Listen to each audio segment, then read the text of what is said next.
All right, here we go. Welcome to the first quarter market update. So, last week was a rough environment for the markets. After of about 5 months of nearly perfect conditions, we were hit with some hot inflation data. We also had some disappointing earnings from big banks, and then we also have the highest tensions in the Middle East in decades. However, the S&P 500 is up about 10% as of March 31st. However, one third of this is from Nvidia. Now, this is not good for the overall market or for portfolios. However, this is starting to correct. The good news is there is still value in the S&P 500 because the rest of the S&P 500 is starting to catch up with the Magnificent Seven. For those that were a part of the last economic update, remember we talked about the fact that 2/3 of last year's return came from 7 stocks alone. That was Alphabet, or otherwise known as Google, Nvidia, Tesla, Amazon, Apple, Meta, or otherwise known as Facebook, and Microsoft. And AI was really driving the markets, and not so much right now because AI is still about 20 years out from being viable in the US. And so that's the reason AI was kind of driving the markets quite a bit. And now people are kind of sitting back saying, well, we're still in the research and development phase of AI.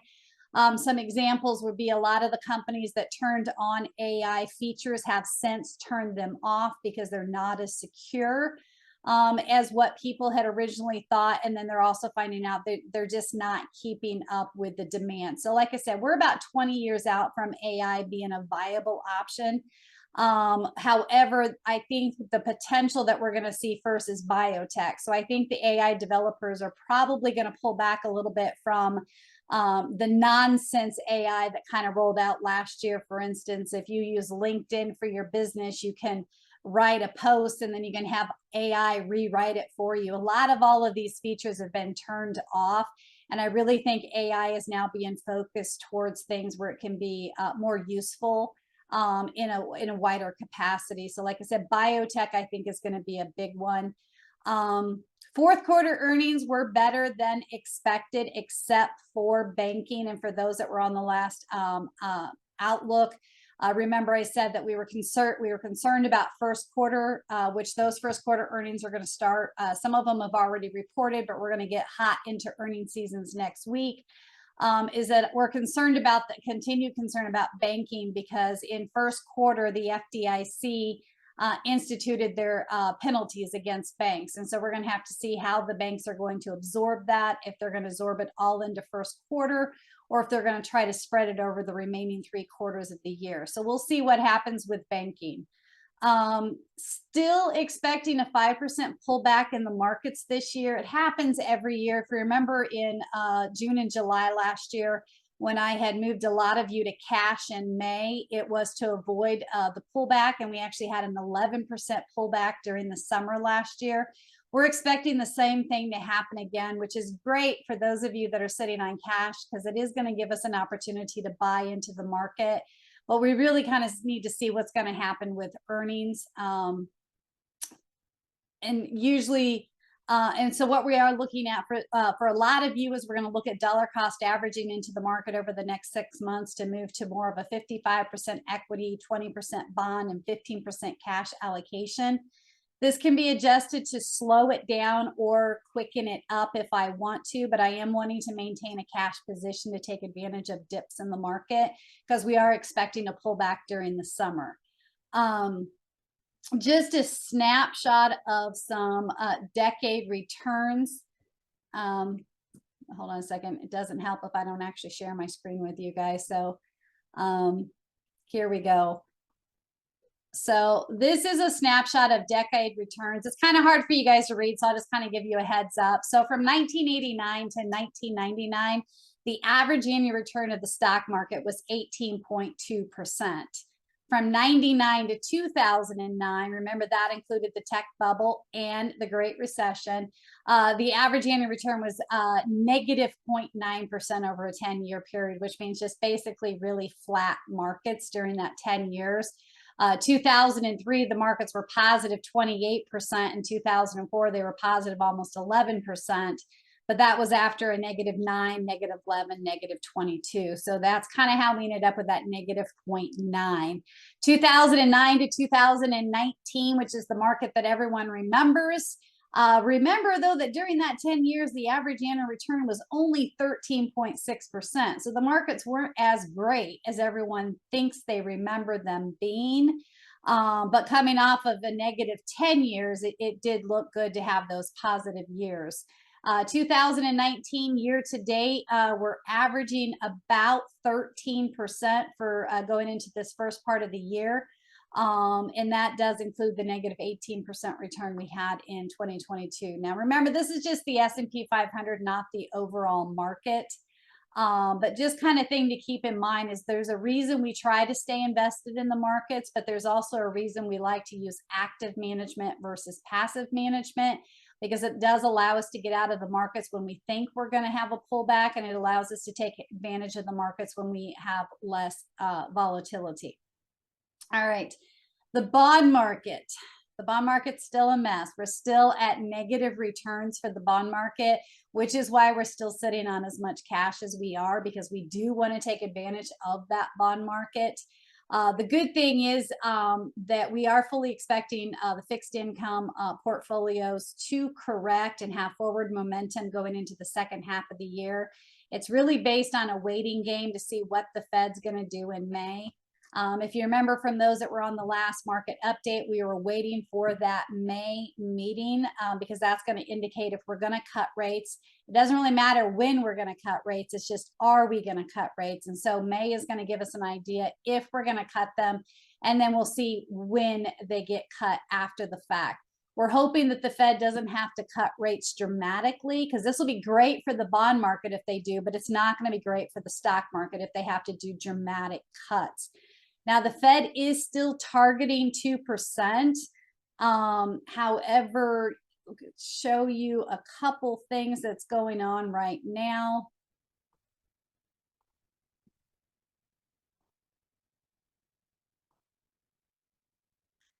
So the CPI, so we rose 11.4% in the 2 years leading up to the start of the U.S. Federal Reserve interest rate hiking cycle, which was March of 2022.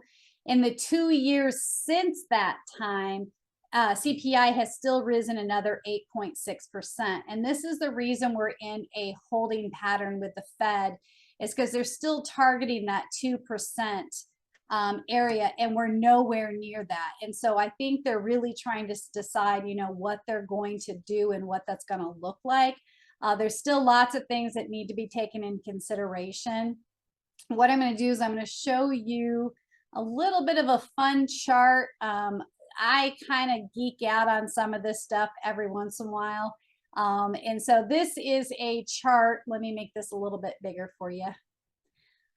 So this is basically just utilities. So you can see, kind of where utilities were in April 2004 versus where we're at in 2024. But it kind of breaks it down with just some other fun things. So basically, banana prices have not really risen at all. So really, people, that means buy bananas. They're the cheapest thing out there right now.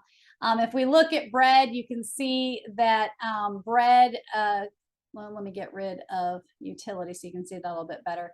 So you can see here, bread, we're at 96 cents per pound, and now we're at 201 per pound, which is why we're paying $5 for a loaf of bread at the grocery store. So there's kind of fun little numbers to look at. Another big thing is ground chuck. So you can see that, we were paying $2.47 a pound in 2004. And in some markets, we're looking at $5.21 a pound for ground chuck. Another one, so gasoline, obviously you can see the gasoline is kind of all over the place. In 2004, we were paying $1.83 for a gallon of gas. Does anybody remember that? And as of this report, March of 2024, the average across America is about $3.58. So just kind of a fun way to look at some of the numbers. Tomatoes, field grown, you can see tomatoes are kind of all over the place. Look at this chart, it's all over the place, but there has been a steady increase on tomatoes. So the most important thing on inflation is the fact that we're not going to see prices drop. We've talked about this a couple times. We're not going to see prices come down at the grocery store. What the Fed is hoping for is that the prices will stop going up. So, kind of where we're sitting at for what we're paying in groceries, as much as we complain and we don't like it, unfortunately, where we're at right now is where we're going to be for quite a while. The only way prices are going to come down is if we go into a full economic recession, and none of us really want that. So it's kind of where we're at. So problem areas of the market for us to consider looking at. The labor market and consumer spending still remain extremely strong right now. I'm going to show you guys a slide of kind of where spending is at for most Americans. So you can see here about 33% of people's income is being spent on housing. We have 16.8% on transportation, about 12% going on food. You have other expenditures, entertainment, cash contributions. This is what people are donating to charities. This is actually, it's about 3.8% of total spending, but it's actually up 11.4%.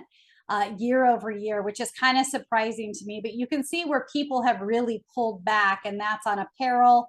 It's on entertainment. So people have really pulled back on spending money going out.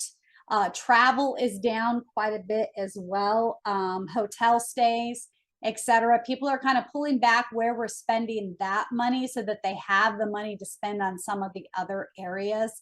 I think we're going to continue to see a little bit of pullback in these areas. The concern is we're not pulling back enough to kind of even out the markets. So there's still a lot of numbers that kind of need to come into play. Are we going to go into a full recession? I told you guys last year I thought it was a slim to none chance, and it didn't happen last year. I still think we're looking at a very slim chance of a recession in 2024. If it was, it would be a sector recession. So for instance, like the RV industry, places like that. Building materials is going to be a big one that I think you're going to see it for all of these that were waiting like me to put the fence up in the backyard or maybe do some renovations around the house.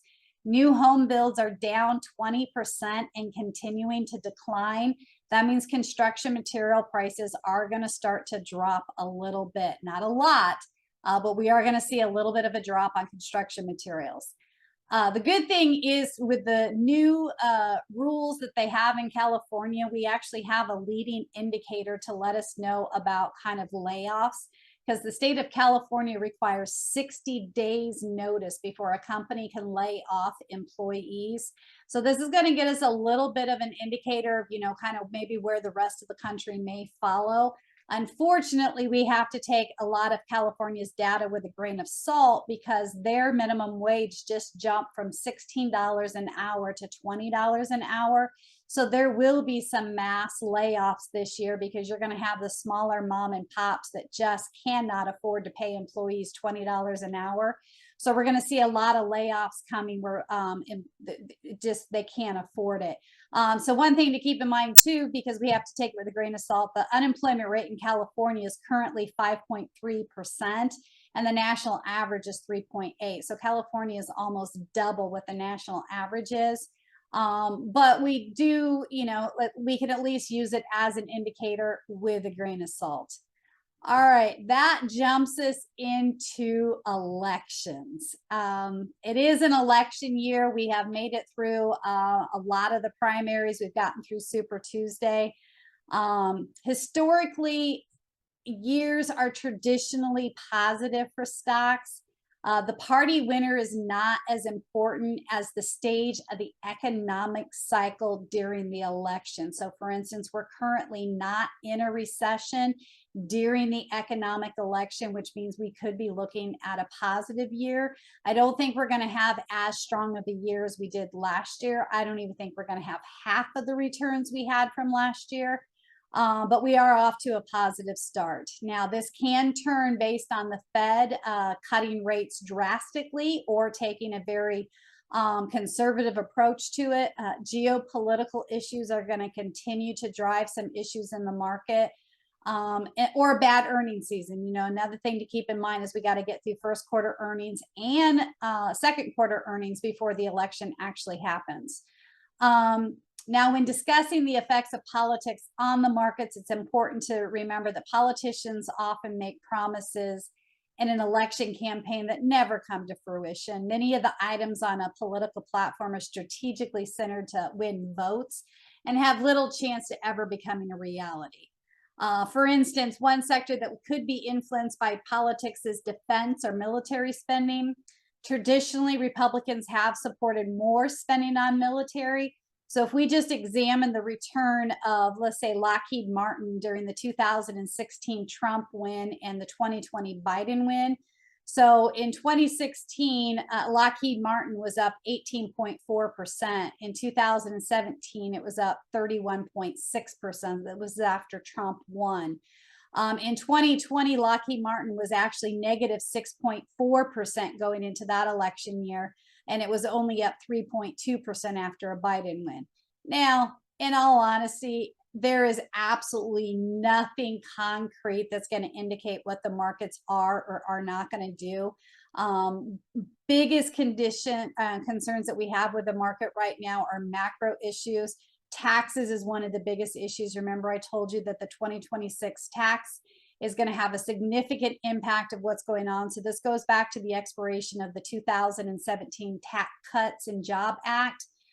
There's several provisions that are set to expire. So one of them is tax rate revert back. So the lowest tax bracket will be 10 or 12%, 12 to 15% will be the lowest tax bracket.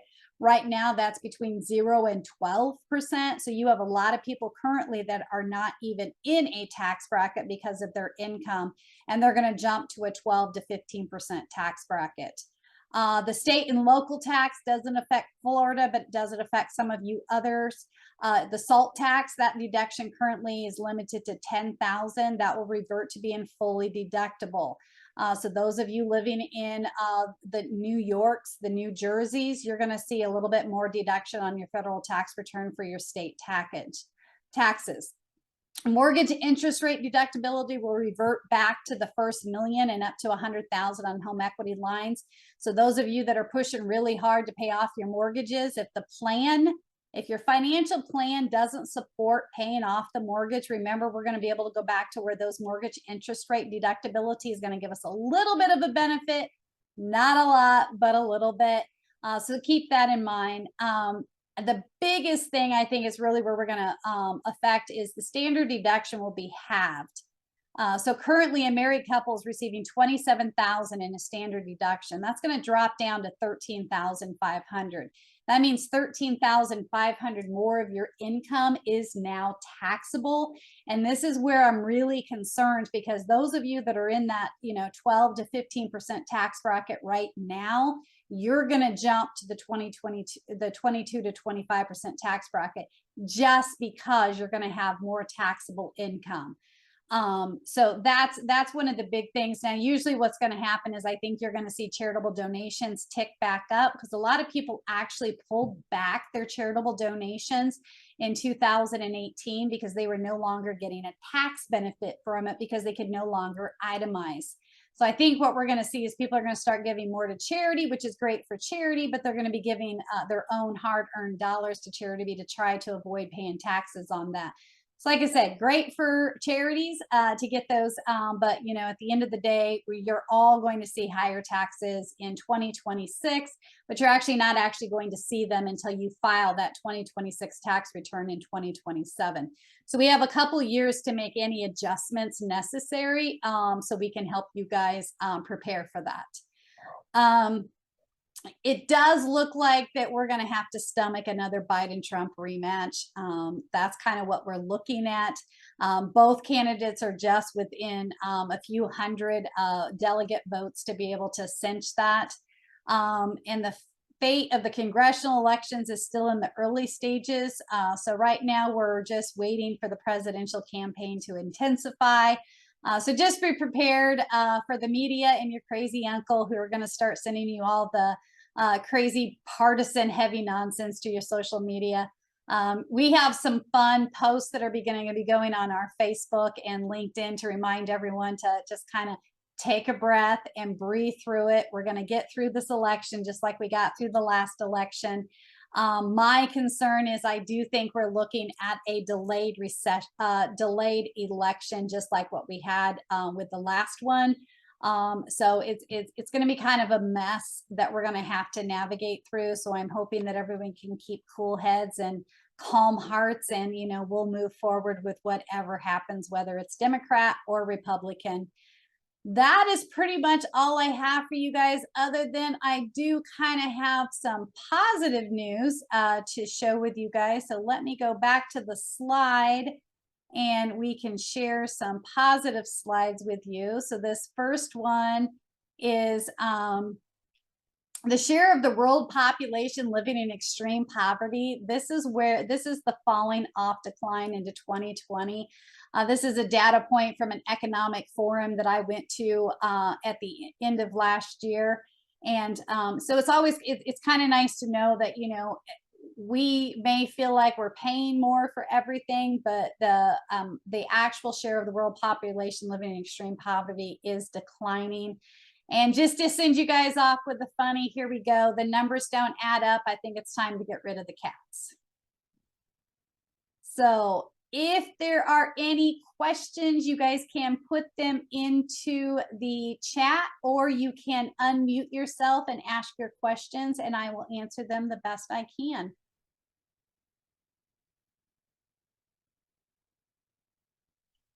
I know one of you has to have at least a question.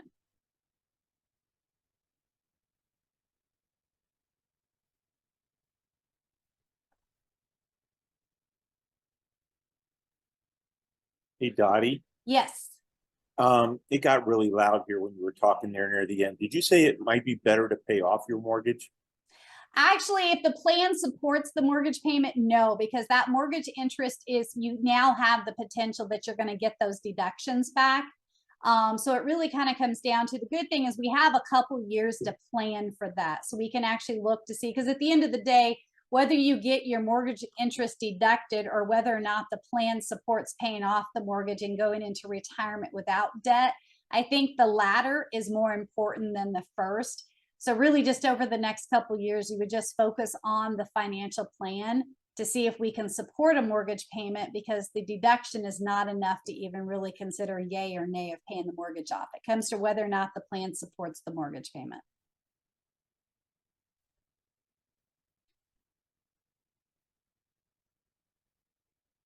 Any other questions? You guys are making it way too easy on me.